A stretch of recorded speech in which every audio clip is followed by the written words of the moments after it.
Hi, true leaders. This is Karen Fomafung, your Agile Evangelist, and welcome back to my channel.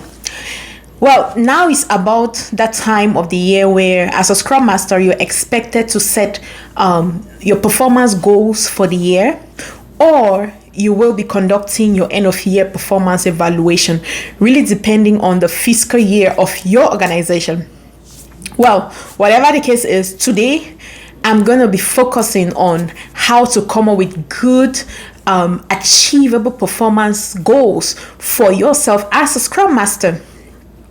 The typical challenge with doing this specific task is that, the role of a Scrum Master, unlike other roles, is not a routine setup kind of role. So it turns out to be difficult to be able to set up performance goals for yourself, since in your role, no 2 days are ever the same. Even managers struggle with coming up with performance goals around the role of a Scrum Master. So please, if you think that you are currently in the place of doing this for your organization or in your organization, then this video is for you. Please watch till the very end. Now, I'm going to be sharing some insights with you, some strategies, and how you set yourself up for success in your organization as a Scrum Master. Before we do that, if this is your first time here, you're very welcome. Here we talk about Agile project development, product management, the Agile ways of working, tips and tricks on how to be outstanding as an Agile practitioner. So please subscribe, like, share, to show your support towards our message, our vision, on our platform. If you're a returning subscriber, as always, you're very welcome, and thank you so very much for your consistent support. Now, how do you establish performance goals for yourself as a Scrum Master? So normally, as a corporate worker, whenever you join a new organization, most likely, you will partner with your manager to set up performance goals for yourself for the year. So that would be the standard first thing that has to happen. But as an Agile practitioner, you must have heard me say this already so many times. Your role is different in the sense that it will be difficult for you to be able to set valuable goals that will be able to create impact in the organization and in the teams that you will be supporting, if you've not taken out the time to first understand where the team is at, identify the team's opportunities for improvement, and define the team's pain point and be able to run with it. So this is how you will go about setting up your performance goals.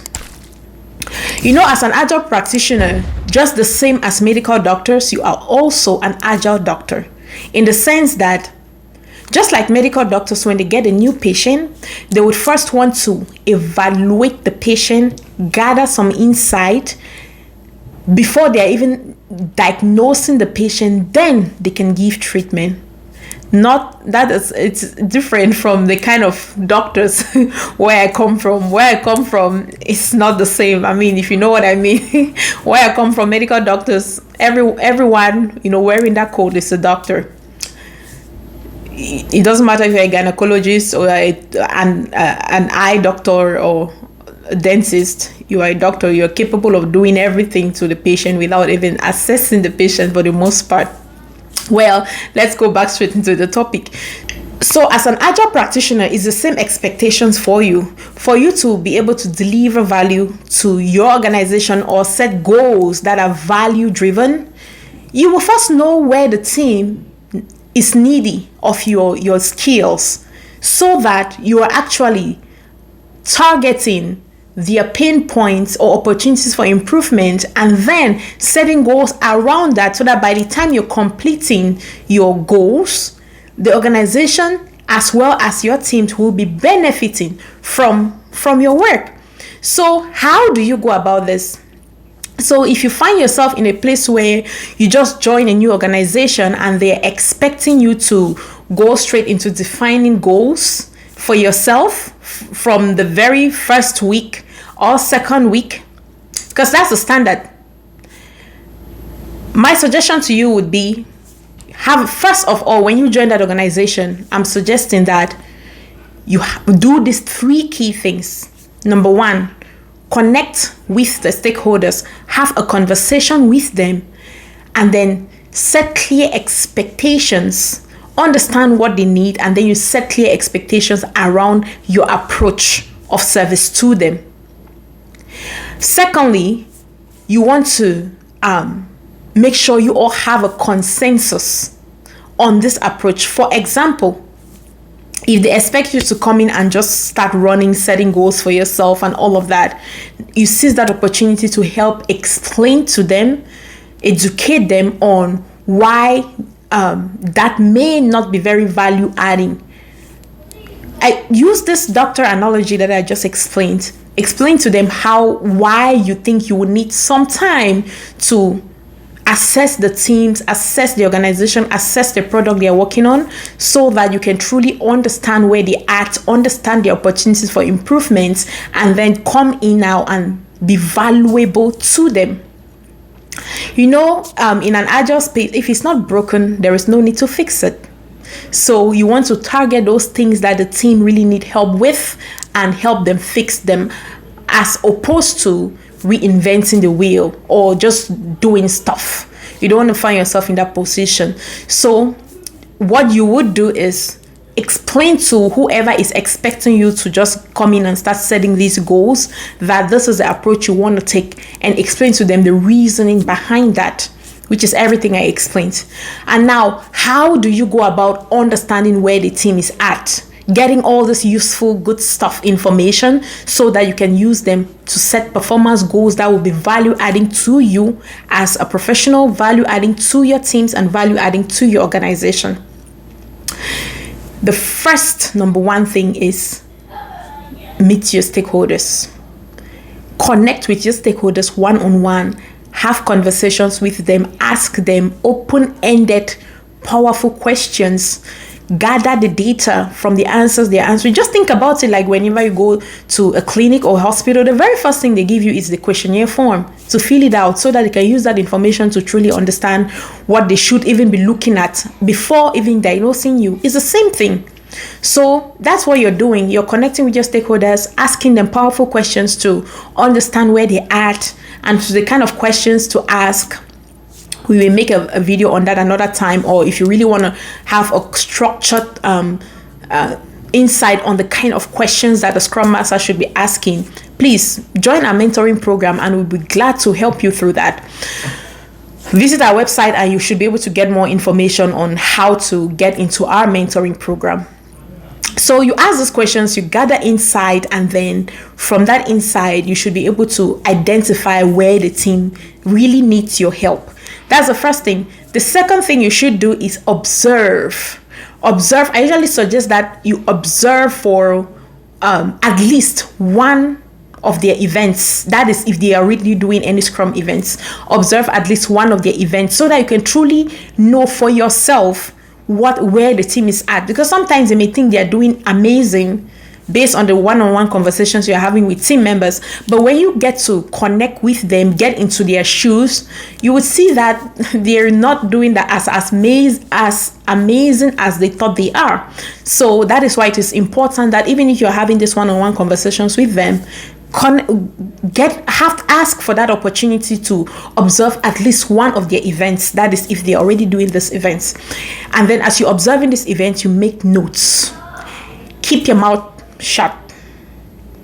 Keep your opinions to yourself. All the corrections you have, based on what you're observing, you need to be able to resist from wanting to correct them or just coming in as the saving Jesus, trying to save everybody on the team. They will resist you.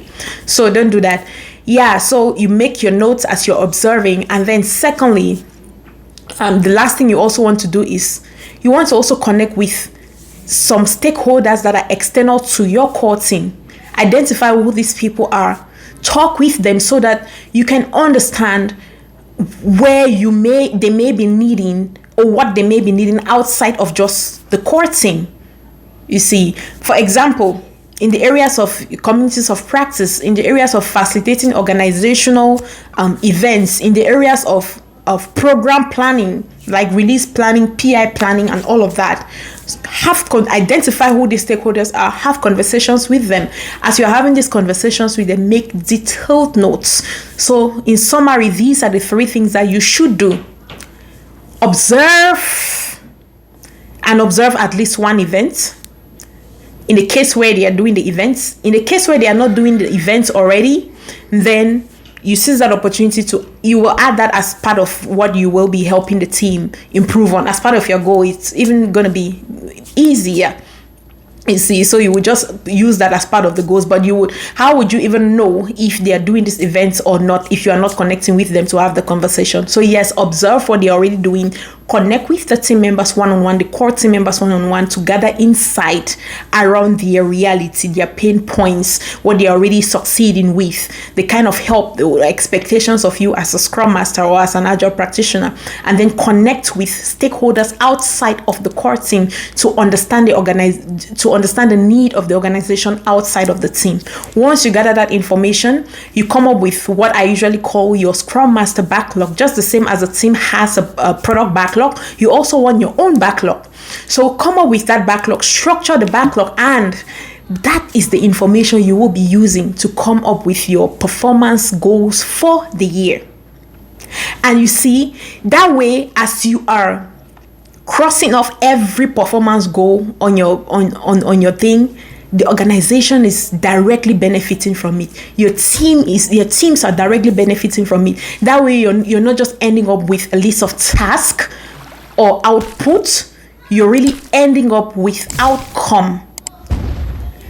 You see? So at the end of it all, at the end of the year, it will be so easy for you and your manager to clearly see how you've been value adding to the organization, because it will directly reflect on the team as you're trashing out these things, because these are the things that the teams actually need, as opposed to what the manager thinks that will be useful or what you are thinking will be useful, you see. And that's an automatic baton for promotion or increase in salary, increase in bonus, and then you come back here and thank me. So these are my tips for you on how to approach establishing your performance goal for the year. I hope this was helpful. Please, if you have other thoughts, other suggestions, as always, please leverage the comment section and drop your own comments on some of the things you've done, so that we all, again, can continuously learn and thrive together in this agile space. As you may already know, we offer fantastic programs on Scrum Master, training programs, mentoring programs for those that are looking to transition into the Agile space but don't know how to go about it. Being Agile offers a wonderful Scrum Master training programs. We also offer mentoring programs for those that are already trained but are in the job market struggling with breaking in or landing that first opportunity. That's what we do. That's what we are specialized in. We've already helped thousands of people. If you're already working and you're struggling with your role, we can help you. We can help you be better. Even if you're not struggling, you always need that community so that you can continuously learn and improve and keep your skills relevant. Join our programs and we'll be more than glad to be a part of your success story. Again, my name is Karen Fomafung. Thank you for watching and hope to talk to you next time. Bye.